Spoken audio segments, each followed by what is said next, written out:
Today's review is sponsored by gum-flavored cigarettes, the cigarette for those who want to quit chewing gum. Watch it, Alan, I'm shooting.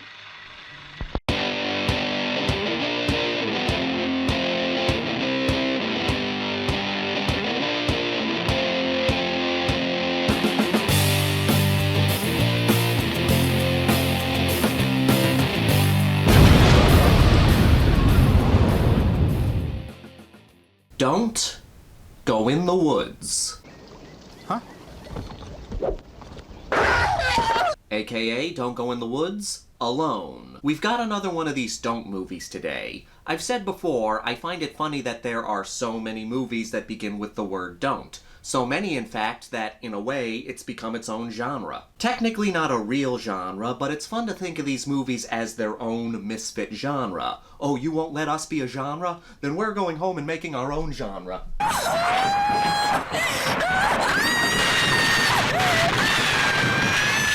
Don't Go in the Woods has a big role in horror history. This was one of the video nasties. For those of you who don't know what that is, the video nasties were a group of movies that various critics, social commentators, and religious groups went after in the UK during the early to mid-80s. These groups went after movies for obscenity, saying they were too violent, too sexual, had too much nudity. Most of the time they didn't even watch the movies, they based this on the trailer, the cover art, the posters, or the title. In this North London shop, for instance, they took away the so-called nasty videos, but they left behind the cassette boxes.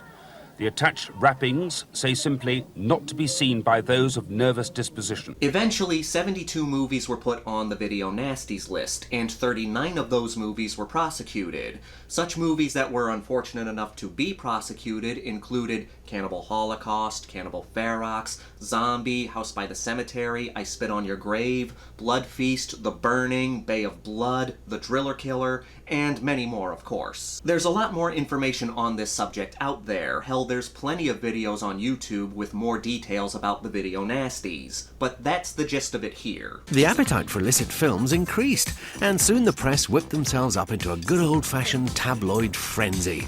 The rise in childhood delinquency, the Toxteth riot, everything but Torval and Dean was blamed on Video Nasties. Don't Go in the Woods is a backwoods slasher movie along the lines of Just Before Dawn, which is an awesome movie. A group of friends go camping in the woods and get stalked by a killer. But don't worry, there's plenty of random tourists to murder. This is one of those body count movies. When it comes to slasher movies, they're usually separated into 3 different categories. You have the ones that focus more on suspense and story than the kills, you have ones that focus more on the kills, and you have ones that focus more on story, atmosphere, and kills. The movies in each category are good for their own reasons. The Friday the 13th series is a perfect example of movies where the kills are more important than the story.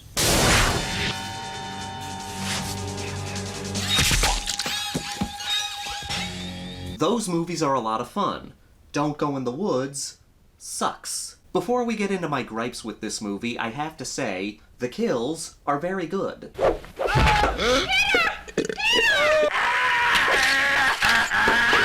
There are 1 or 2 scenes where things are a little too choppy and too dark to see what's going on. There's a scene where a couple, I think, is making out in a tent. I think. Huh? Where are you going? Don't leave me alone. I don't want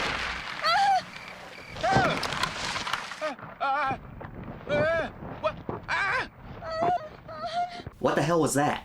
There's a tent, and then someone jumps or is thrown on top of it, then there's a sleeping bag in the air. Yeah, that kill is poorly shot, but the majority of the kills are good and bloody. They have that low-budget charm to them.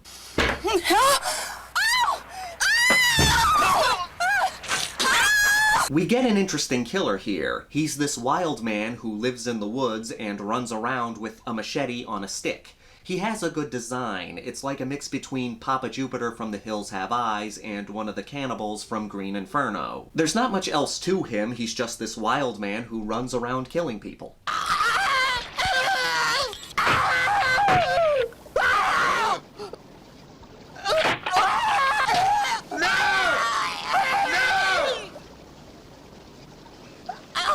Him and the kills are the best part of this movie. It's everything around them that brings this movie down. As a slasher fan, I acknowledge that most slasher movies are just a group of people going to some location to get killed by a lunatic.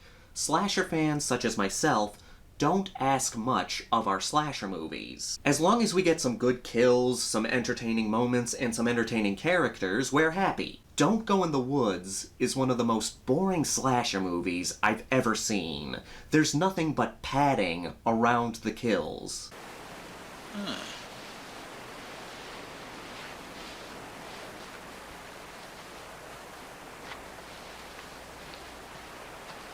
We have four main characters. There's Peter, and then there's Other Guy. Then there's the two women with them who are named Lady 1 and Lady 2. Seriously, I can't remember the names of the characters. The only reason I remember Peter's name is because they say it a bunch of times. That's also why I remember Dale. He's a throwaway character who's only on screen for 2 minutes before he gets killed. But his name is said about 1 million times. Gail! Gail! Gail, where are you? Gail! Gail, wait for me, Gail! That scene sums up this movie. Whenever we're watching something that's not a kill, we're just watching people wandering around the woods. That's it. Everyone's just wandering around the woods. Someone gets killed, and here's people walking. Someone gets killed, and here's people walking. Someone gets killed, and all together now, here's people walking.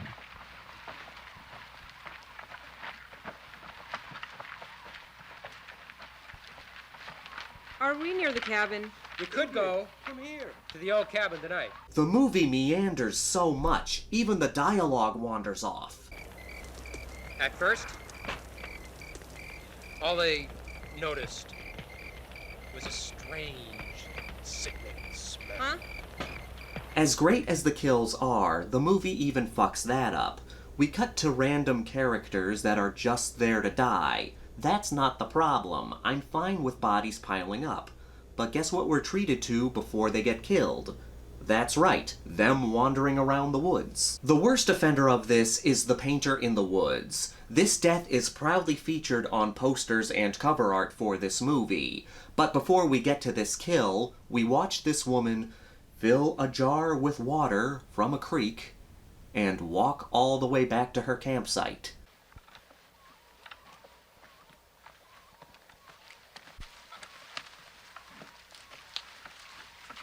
A good movie would put something interesting before the kill. But why do that when we can have more walking? When the kill finally happens, it loses its impact because all interest is gone due to us watching this woman's back as she heads for her campsite.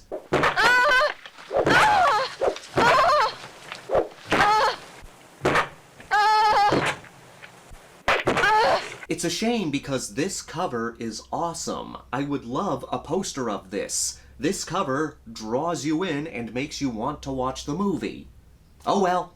It really is a shame. I try to stand up for movies with a small budget, but Don't Go in the Woods commits the worst sin a B-movie can make.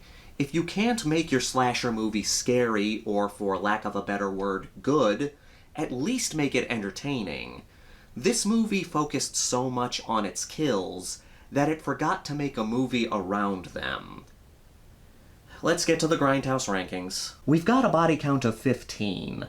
I think. Some of the kills are a tad choppy, so it's hard to tell what's going on. The kills consist of, but are not limited to, machete choppings, stabbings, arms getting hacked off, and good old-fashioned decapitations. It does fit the slasher requirements with a high body count, a decent killer, and a variety of different kills. The main characters are completely forgettable. The only reason I remember certain names is because they were said a bunch of times. Nothing interesting happens between the kills. We're just watching people wander around the woods. It feels way too long. The movie is only 83 minutes, but because we're treated to a bunch of nothing, it feels like over 2 hours. Bottom line, it takes a fun premise for a slasher movie, but chooses to do nothing with it. I'm giving Don't Go in the Woods a 1.7 out of 5. I can only recommend this movie to people who are interested in the video nasties. There are some good kills, but there's so much boring around them that it's not worth your time. As always, I want to thank all of you for watching and supporting my channel. If you're new here, please subscribe and give this video a thumbs up if you like what I do here, or give it a thumbs down if you don't like what I do here. Leave a comment down below. Let me know your favorite backwoods slasher movie. This is the Maniac, here to remind you that the Grindhouse will never die. Now if you'll excuse me, I'm gonna go dick around in the woods.